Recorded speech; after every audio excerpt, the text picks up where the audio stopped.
Sapolsky's theory of human behavioral biology claims that behind every behavior is a biological process that is the product of natural selection.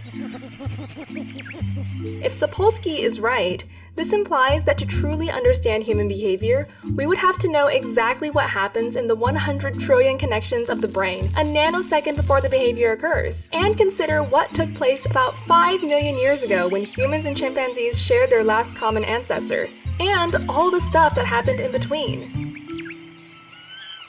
For example, when we see someone who has done something wonderful and altruistic, or something brutal and savage, we can ask ourselves, why did he do that just now?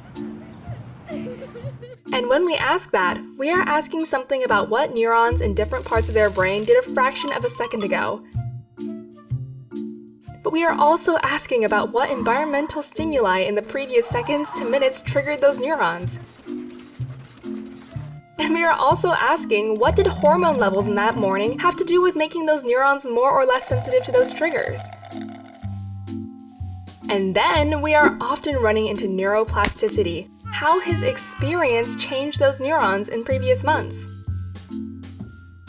Then you are back to adolescence and childhood and all the way back into his fetal life, which has a huge amount to do with what sort of brain we are going to have as adults. And even further back, genes come in, and culture, because the way you were raised within minutes of birth reflects the culture that your ancestors were coming up with centuries ago. And at the bottom of the barrel, why we evolved into this kind of species instead of that kind. If you trust Sapolsky's theory of behavioral biology, you may at this point realize that things are much more complicated. While a simple she did A, so he did B may fulfill your need to bring order into this chaotic world, it is likely not going to be the full explanation. Sapolsky was born in New York, and he spent his youth reading about and imagining living with silverback gorillas. By age 12, he was writing fan letters to primatologists, and during high school he taught himself Swahili. Later, he spent 25 years observing the same group of baboons in Africa every summer, and then went on to study and teach behavioral biology at Stanford University. Sapolsky left for those who try to understand others the following advice. We are complicated, so you better be really sure and really careful and really cautious before you decide you understand why somebody did something, especially if that is something you are judging harshly. It's like trying to judge how a movie got to its conclusion by only watching 30 seconds of it.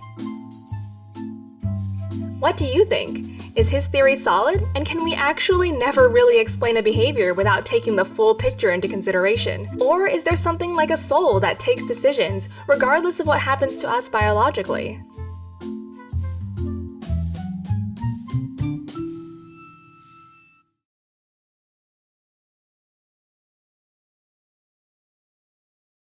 Sprouts videos are published under the Creative Commons license. That means our videos are free, and anyone can download, edit, and play them for personal use. And public schools, governments, and nonprofit organizations can also use them for training, online courses, or designing new curriculums. To help us stay independent and support our work, you can join our patrons and contribute. Just visit patreon.com/sprouts. Even $1 can make a difference.